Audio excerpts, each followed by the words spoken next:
Shalom Bapak Ibu, Saudara-saudaraku, sidang jemaat yang dikasih dalam Tuhan kita Yesus Kristus.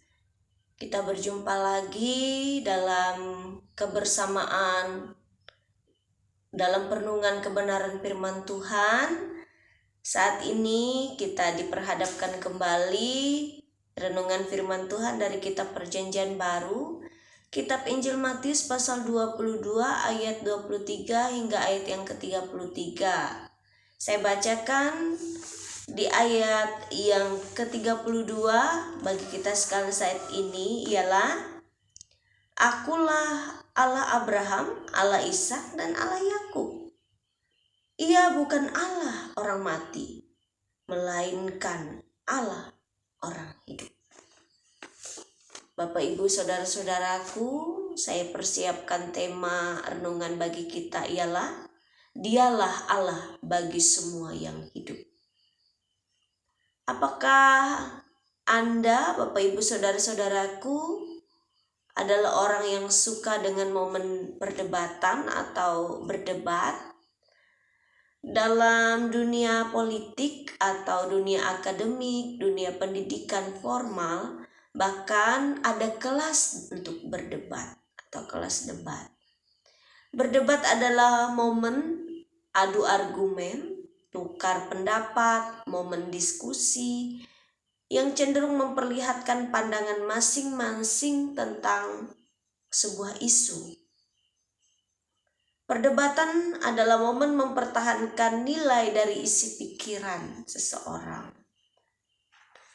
Namun pertanyaannya, apakah yang dihasilkan dari sebuah perdebatan? Perdebatan cenderung mengarah kepada makna kompetisi yang artinya ada yang menang dan ada yang kalah. Perdebatan adalah wujud realistis dari isi pikiran.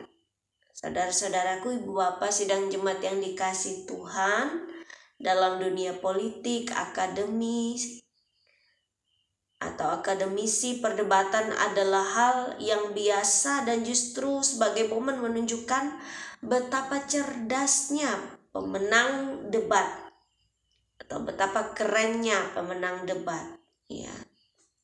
Jadi berdebat pada tempatnya, pada momen khusus atau situasi formal tentu tidaklah hal yang selalu dianggap masalah.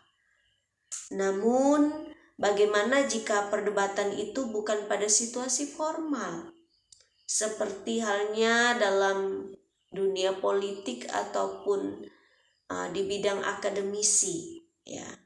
Tapi sengaja untuk cari-cari masalah, motivasinya untuk menjatuhkan orang lain, hanya sekedar niat pamer betapa cerdasnya otakku untuk mempermalukan orang lain, atau untuk menjatuhkan dan meruntuhkan kehidupan orang lain. Apakah dalam hal seperti ini berdebat dianggap masih penting? Bermaknakah, Bapak Ibu Saudara-saudaraku, di sini dalam kebenaran firman Tuhan menyatakan kepada kita kebenaran yang sangat hakiki. Orang-orang Saduki terkenal sebagai golongan ahli Taurat. Ya, mereka dikenal dan terkenal dengan orang yang kaya dan memiliki pengaruh. Mereka tidak percaya bagian kitab lain selain dari Taurat Musa. Ya, Taurat Musa itu diyakini kitab yang ditulis oleh Musa itu ada kitab Kejadian, Keluaran, Imamat, Bilangan, Ulangan, ya, di mana disebut dengan kitab Taurat. Ya. Mereka tidak percaya pada kebangkitan setelah kematian dan hidup kekal setelah kematian tubuh.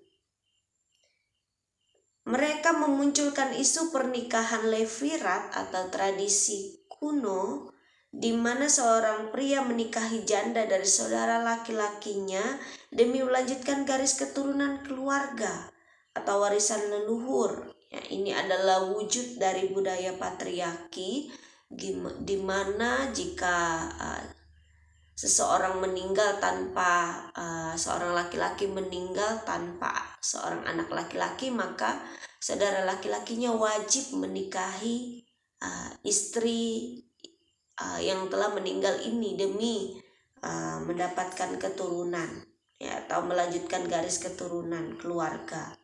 Dan ini terjadi dalam tradisi Israel kuno.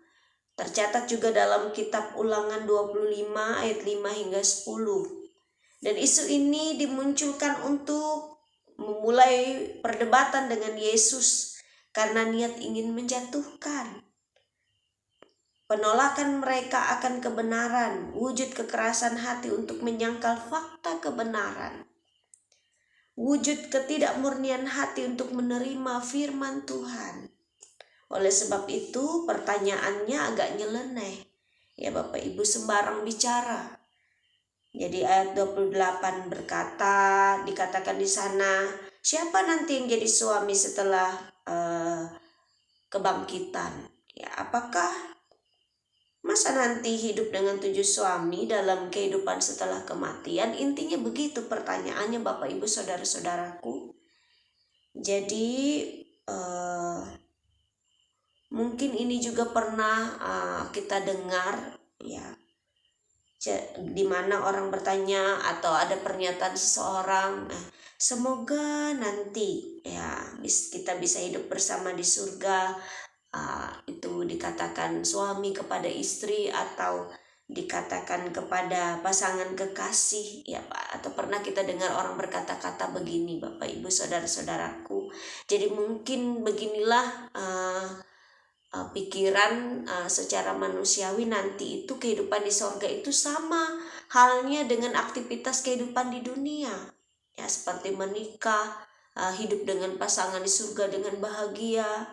Jadi Yesus dengan tegas katakan kamu sesat. Itu boleh kita lihat di ayat 29 hingga ayat yang ke-30.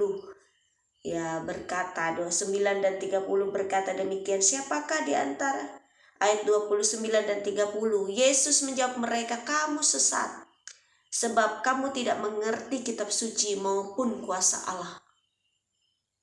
Karena pada waktu kebangkitan orang tidak kawin dan tidak dikawinkan, melainkan hidup seperti malaikat di sorga. Firman Tuhan dinyatakan demikian. Bapak Ibu saudara-saudaraku yang dikasih dalam Tuhan kita Yesus Kristus, di kehidupan mendatang, di kehidupan kekal, manusia tidak akan lagi hidup dengan hawa nafsu duniawi. Dalam kehidupan kekal, semua makhluk hanya memuliakan Allah. Yesus mematahkan argumen mereka dalam kitab Musa yang mungkin salah tafsir ataupun bagaimana isi pemikiran mereka kala itu. Ya, jadi dikatakan di sana, akulah Allah Abraham, Allah Ishak, Allah Yakub, ya, dengan tanda tanya. Jadi bukankah di zaman Musa Abraham, Ishak dan Yakub itu sudah meninggal, ya, secara raga manusia? Bagaimana Allah bisa mengatakan akulah Allah Abraham, Allah Ishak dan Allah Yakub? Iya, tetapi Allah juga adalah Allah bagi orang yang hidup, bukan Allah bagi orang yang mati. Saudara-saudaraku, artinya mengisyaratkan bahwa Abraham, Ishak dan Yakub juga menerima hidup kekal dalam Tuhan. Maka bungkamlah kaum Saduki, ya, kala itu, sebab kecerdasan intelektual mereka mematikan kehidupan rohani untuk mempercayai hal-hal yang rohani hanya demi menonjolkan kecerdasan intelektual mereka. Jadi pada saat itu mereka bungkam dengan jawaban Yesus, dan semua orang kala itu mendengar pernyataan itu, mendengarkan apa yang disampaikan oleh Yesus penuh dengan kekaguman.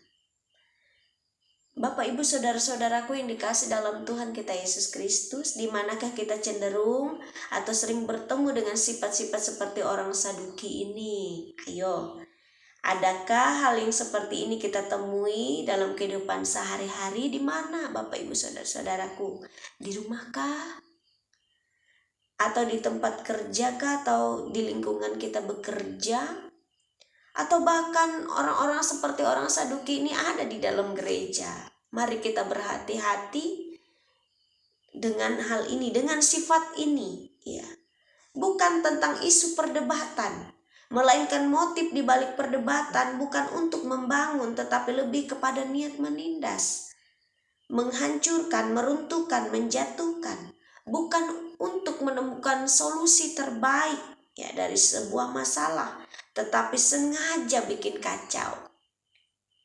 Apa untungnya? Apa untungnya bagi kita?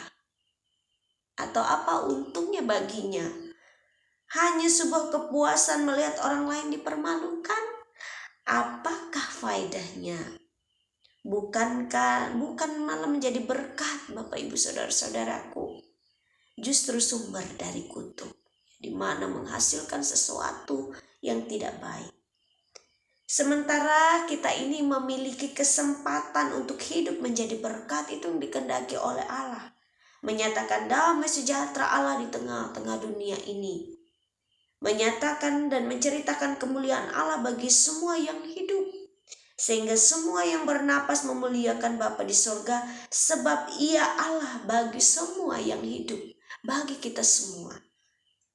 Berhenti menjalani kehidupan dalam kesesatan, seperti yang dilakukan orang-orang Saduki pada firman Tuhan yang kita gumuli bersama saat ini.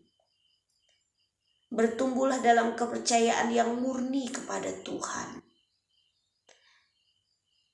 Murnikan dan kuduskan hati kita, mintalah hikmat dari Allah untuk mengatasi segala perkara hidup. Jangan bersandar pada pengertianmu sendiri, tetapi hiduplah dengan hikmat Allah. Bila firman Tuhan hari ini menjadi sumber dan dasar hidup kita sebagai orang percaya, bahwa Allah adalah Allah yang sejati, Allah yang penuh kasih, Allah yang berkuasa.